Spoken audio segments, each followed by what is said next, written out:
नमस्कार दोस्तों, आप सभी का बहुत बहुत स्वागत है आपके अपने चैनल उमंग जिंदगी में। दोस्तों, आज मैं मुंशी प्रेमचंद जी की एक और बहुत ही अनोखी कहानी लेकर आई हूँ जिसका शीर्षक है माता का हृदय। दोस्तों, इस कहानी में माँ की ममता का पूरी दुनिया में कोई मोल नहीं है, यह हमको पता चलता है। माँ अपने बच्चों की तड़प नहीं देख सकती और बच्चों की ममता के आगे वह अपना सारा क्रोध भूल जाती है। वहीं दूसरी तरफ यह कहानी हमें यह भी सीख देती है कि इंसान को कभी लालच नहीं करना चाहिए और ना कभी किसी को दुख देना चाहिए, क्योंकि उसके कर्मों की सजा उसे कभी ना कभी जरूर भुगतनी पड़ती है। उम्मीद करती हूँ जब ये कहानी आप पूरी सुनेंगे तो आपको ये बेहद पसंद आएगी। तो चलिए जल्दी से शुरू करते हैं। माधवी की आंखों में सारा संसार अंधेरा हो रहा था। कोई अपना मददगार ना दिखाई देता था, कहीं आशा की झलक ना थी। उस निर्धन घर में वह अकेली पड़ी रोती थी और कोई आंसू पोंछने वाला ना था। उसके पति को मरे हुए 22 वर्ष हो गए थे। घर में कोई संपत्ति ना थी। उसने ना जाने किन किन तकलीफों से अपने बच्चे को पाल पोस कर बड़ा किया था। वही जवान बेटा आज उसकी गोद से छीन लिया गया था। और छीनने वाले कौन थे? अगर मृत्यु ने छीना होता तो वह सब्र कर लेती। मौत से किसी को द्वेष नहीं होता, मगर स्वार्थियों के हाथों यह अत्याचार असह्य हो रहा था। इस घोर संताप की दशा में उसका जी रह रहकर इतना विकल हो जाता था कि इस समय चलूं और उस अत्याचारी से इसका बदला लूं जिसने उस पर यह निष्ठुर आघात किया है। मारूं या मर जाऊं, दोनों में ही संतोष हो जाएगा। कितना सुंदर, कितना होनहार बालक था। यही उसके पति की निशानी, उसके जीवन का आधार, उसकी उम्र भर की कमाई थी। वही लड़के इस वक्त जेल में पड़ा न जाने क्या क्या तकलीफें झेल रहा था। और उसका अपराध क्या था? कुछ नहीं। सारा मोहल्ला उस पर जान देता था। विद्यालय के अध्यापक उस पर जान देते थे। अपने बेगाने सभी तो उससे प्यार करते थे। कभी उसकी कोई शिकायत सुनने में ही नहीं आई। ऐसे बालक की माता होने पर अन्य माताएं उसे बधाई देती थी। कैसा सज्जन, कैसा उदार और कैसा परमार्थी। खुद भूखों सो रहे, मगर क्या मजाल कि द्वार पर आने वाले अतिथि को रूखा जवाब दे। ऐसा बालक क्या इस योग्य था कि जेल में जाता? उसका अपराध यही था, वह कभी कभी सुनने वालों को अपने दुखी भाइयों का दुखड़ा सुनाया करता था। अत्याचार से पीड़ित प्राणियों की मदद के लिए हमेशा तैयार रहता था। क्या यही उसका अपराध था? दूसरों की सेवा करना भी अपराध है। किसी अतिथि को आश्रय देना भी अपराध है। इस युवक का नाम था आत्मानंद। दुर्भाग्यवश उसमें वे सभी सद्गुण थे जो जेल के द्वार खोल देते थे। वह निर्भीक था, स्पष्टवादी था, साहसी था, स्वदेश प्रेमी था, निस्वार्थ था, कर्तव्य परायण था। जेल जाने के लिए इन्हीं गुणों की जरूरत है। स्वाधीन प्राणियों के लिए वे गुण स्वर्ग का द्वार खोल देते हैं, पराधीनों के लिए नरक के। आत्मानंद के सेवा कार्य ने, उसकी वक्रताओं ने और उसके राजनीतिक लेखों ने उसे सरकारी कर्मचारी की नजरों में चढ़ा दिया था।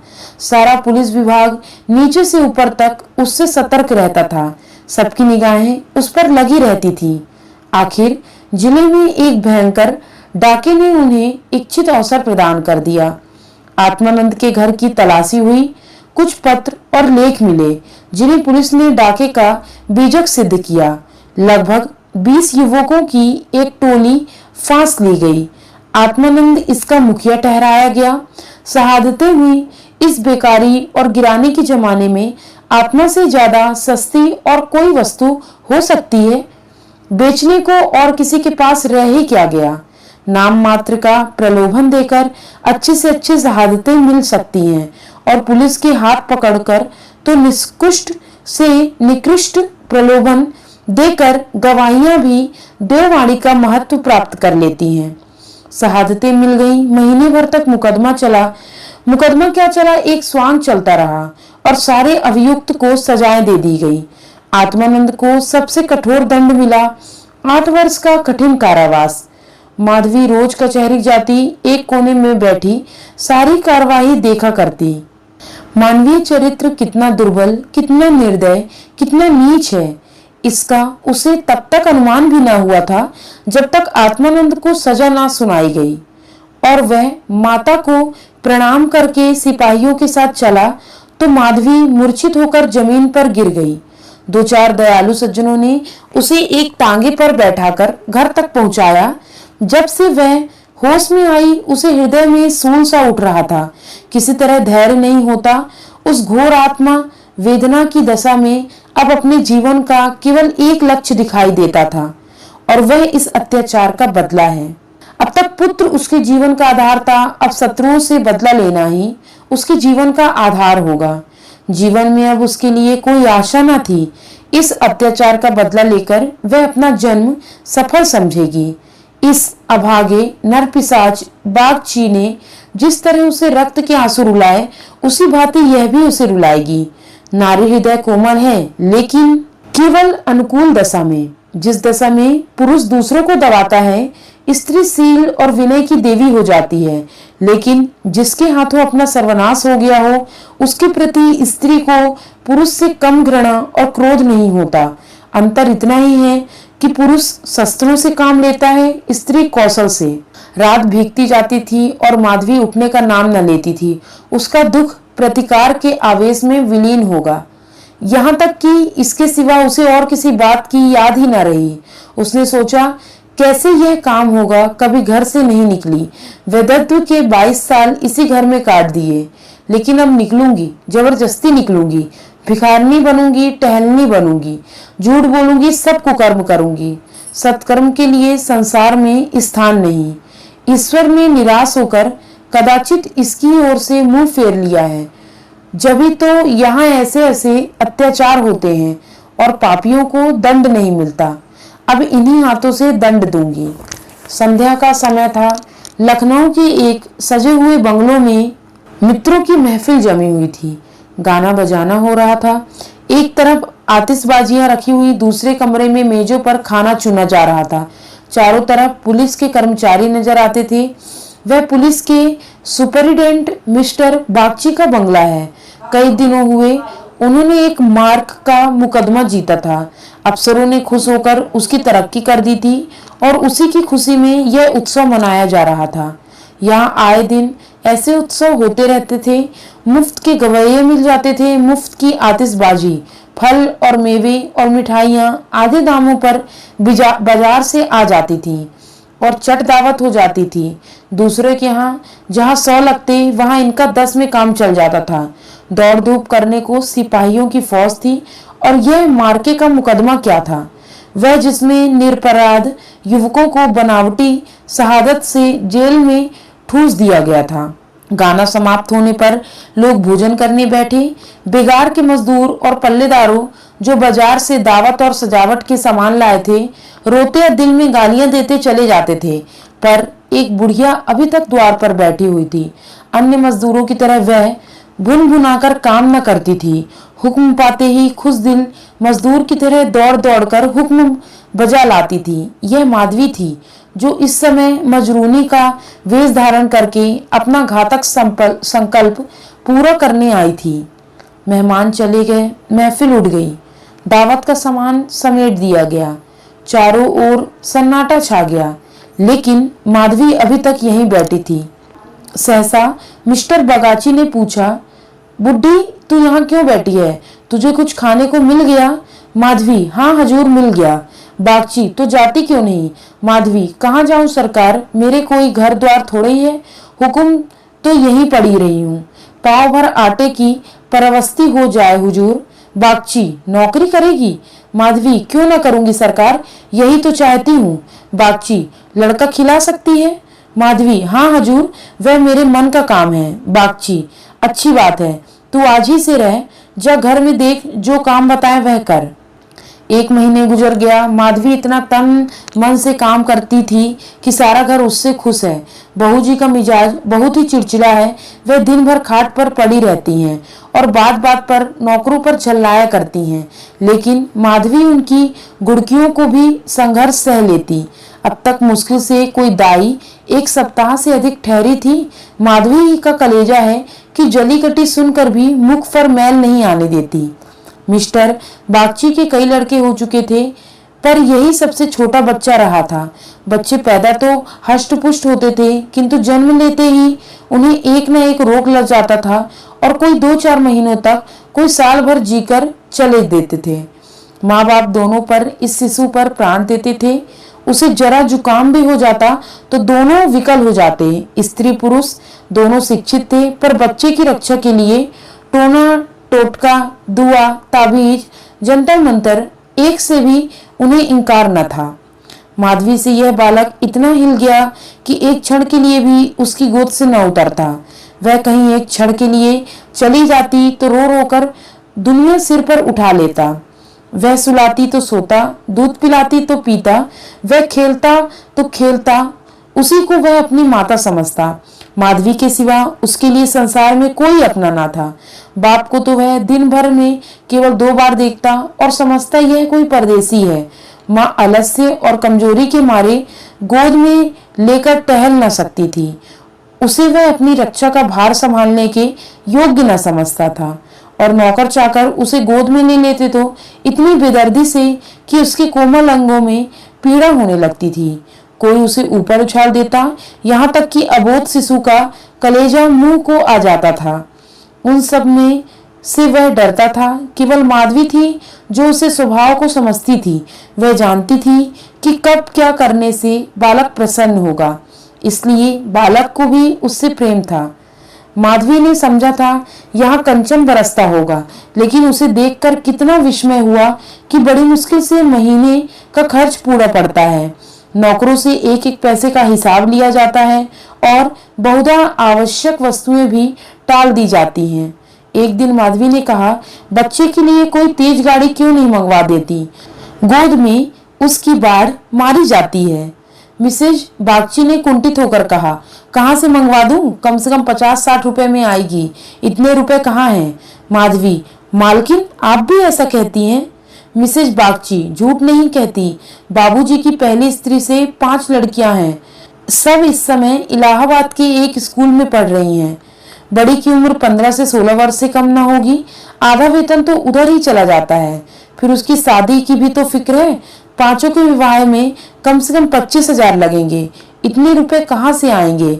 मैं चिंता के मारे मरी जाती हूँ। मुझे कोई दूसरी बीमारी नहीं है, केवल यही चिंता का रोग है। माधवी, घूस भी तो मिलती है। मिसेज बागची, बुढ़िया, ऐसी कमाई में बरकत नहीं होती। यही क्यों, सच पूछो तो इसी घूस ने हमारी यह दुर्गति कर रखी है। क्या जाने औरों को कैसे हजम हो जाती है। यहाँ तो जब से ऐसे रुपए आते हैं कोई ना कोई नुकसान अवश्य हो जाता है।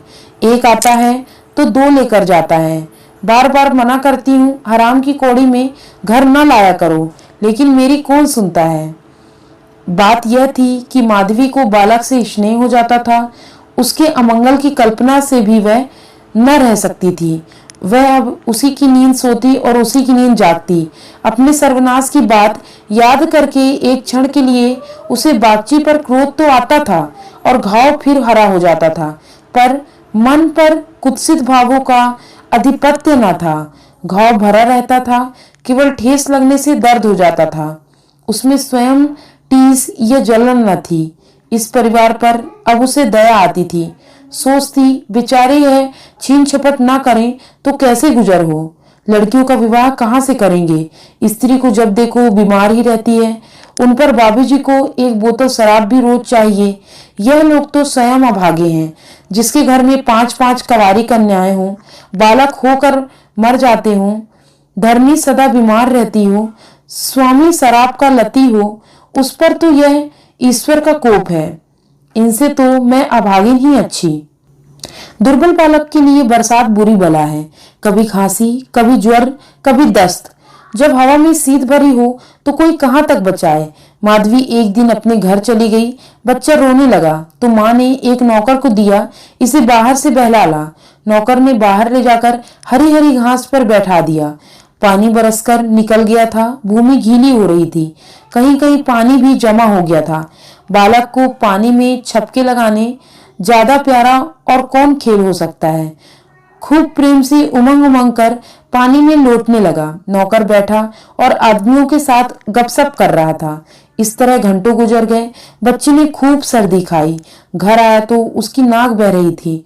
रात को माधवी ने आकर देखा तो बच्चा खांस रहा था। आधी रात के करीब उसके गले से खुरखुर की आवाज निकली। माधवी का कलेजा सन सा हो गया। स्वामिनी को जगाकर बोली, देखो तो बच्चे को क्या हो गया, क्या सर्दी वर्दी तो नहीं लग गई? हाँ, सर्दी ही तो मालूम होती है। स्वामिनी हकभगाकर उठी और बालक की खुरखुराहट सुनी तो पांव तले से जमीन निकल गई। यह भयंकर आवाज उसने कई बार सुनी थी और उसे खूब पहचानती थी। व्यग्र होकर बोली, जरा आग जलाओ, थोड़ा सा चोकर लाकर एक पोटली बनाओ, सेकने से लाभ होता है। इन नौकरों से तंग आ गई। आज कहा जरा देर तक बाहर ले जाओ, उसी ने सर्दी में छोड़ दिया होगा। सारी रात दोनों बालकों को सेकती रही। किसी तरह सवेरा हुआ। मिस्टर बागची को खबर मिली तो सीधे डॉक्टर के यहाँ दौड़े। खैरियत इतनी थी कि जल्द एहतियात की गई। 3 दिन में बच्चा अच्छा हो गया, लेकिन इतना दुर्बल हो गया था कि उसे देखकर डर लगता था। सच पूछो तो माधवी की तपस्या ने बालक को बचाया। माता सोती, पिता सो जाता, किंतु माता की आंखों में नींद न थी। खाना पीना तक भूल गई। देवताओं की मनौतियां करती थी, बच्चे की बलाएं लेती थी, बिल्कुल पागल हो गई थी। यह वह माधवी है जो अपने सर्वनाश का बदला लेने आई थी। अपकार की जगह उपकार कर रही थी। विष पिलाने आई थी, सुधा पिला रही थी। मनुष्य में देवता कितना प्रबल है। प्रातः काल का समय था। मिस्टर बागची शिशु के झूले के पास बैठे हुए थे। स्त्री के सिर में पीड़ा हो रही थी, वहीं चारपाई में लेटी हुई थी और माधवी समीप बच्चे के बैठे दूध गर्म कर रही थी। सहसा बागची ने कहा, बूढ़ा, हम जब तक जिएंगे तुम्हारा यश गाएंगे। बच्चे को जिला लिया। स्त्री, यह देवी बनकर हमारा कष्ट निवारण करने के लिए आ गई। यह ना होती तो ना जाने क्या होता। बूढ़ा, तुमसे मेरी एक विनती है। यूं तो मरना जीना प्रारब्ध है, लेकिन अपना अपना पौरा भी बड़ी चीज है। मैं अभागिनी हूँ, अब की तुम्हारे ही पुण्य प्रताप से बच्चा संभल गया। मुझे डर लग रहा है कि ईश्वर इसे हमारे हाथ से छीन न ले।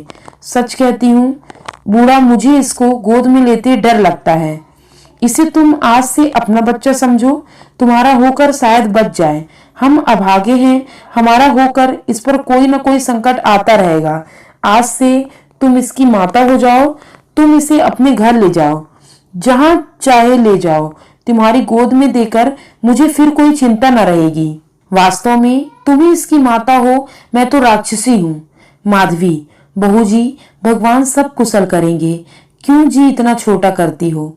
मिस्टर बागची, नहीं नहीं बूढ़ी माता, इसमें कोई हरज नहीं। मैं मस्तिष्क से तो इन बातों को ढकोसला ही समझता हूँ, लेकिन हृदय में इन्हें दूर नहीं कर सकता। मुझे स्वयं मेरी माताजी ने एक धोबिन के हाथ बेच दिया था। मेरे 3 भाई मर चुके थे। मैं जो बच गया तो माँ बाप ने समझा बेचने से ही इसकी जान बच गई। तुम इस शिशु को पालो पोसो, इसे अपना पुत्र समझो। खर्च हम बराबर देते रहेंगे, इसकी कोई चिंता मत करना। कभी कभी जब हमारा जी चाहेगा आकर देख लिया करेंगे। हमें विश्वास है कि तुम इसकी रक्षा हम लोगों से कहीं अच्छे तरीके से कर सकती हो। मैं कुकर्मी हूँ, जिस पेशे में हूँ उसमें कुकर्म किए बिना काम नहीं चल सकता। झूठी शहादतें बनानी पड़ती हैं, निरपराध को फंसाना भी पड़ता है। आत्मा इतनी दुर्बल हो गई है कि प्रलोभन में पड़ ही जाता हूँ। जानता हूँ कि बुराई का फल बुरा ही हो जाता है, पर परिस्थिति से मजबूर हूँ। अगर ना करूं तो आज नालायक बनाकर निकाल दिया जाऊंगा। अंग्रेज हजारों भूले करे कोई नहीं पूछता। हिंदुस्तानी एक भूल भी कर बैठे तो सारे अफसर उसके सिर हो जाते हैं। हिंदुस्तानियों को तो कोई बड़ा पद ना मिला वही अच्छा। पद पाकर तो उनकी आत्मा का पतन हो जाता है। उनको हिंदुस्तानियों का दोष मिटाने के लिए कितनी ही ऐसी बातें करनी पड़ती है जिनका अंग्रेज के दिल में कभी ख्याल भी पैदा नहीं हो सकता। तो बोलो, स्वीकार करती हो? माधवी गदगद होकर बोली, बाबूजी, आपकी इच्छा है तो मुझसे भी जो बन पड़ेगा मैं करूंगी। आपकी सेवा कर दूंगी। भगवान बालक को अमर करे, मेरी तो यही विनती है। माधवी को ऐसा मालूम हो रहा था कि स्वर्ग के सामने द्वार खुले हैं और स्वर्ग की देवियां आंचल फैलाकर आशीर्वाद दे रही हैं, मानो उसके अंत स्थल में प्रकाश की लहरें से उठ रही हैं। इस स्नेह में सेवा में कितनी शांति थी। बालक अभी तक चादर ओढ़े सो रहा था। माधवी ने दूध गर्म हो जाने पर उसे झूले से उठाया तो चिल्ला पड़ी। बालक की देह ठंडी हो गई थी और मुंह पर पीलापन आ गया था, जिसे देखकर कलेजा हिल जाता था। कंठ से आह निकल जाती है और आंखों में आंसू बहने लगते हैं। जिसने उसे एक बार देखा फिर कभी नहीं भूल सकता। माधवी ने शिशु को गोद से चिपटा लिया, हालांकि नीचे उतार देना चाहिए था। कोहराम मच गया। माँ बच्चे को गले से लगाए रोती रही थी, पर उसे जमीन पर न सुलाती थी। क्या बातें हो रही थी और क्या हो गया। मौत को धोखा देने में आनंद आता है। वह उस वक्त कभी नहीं आती जब लोग उसकी राह देखते हैं।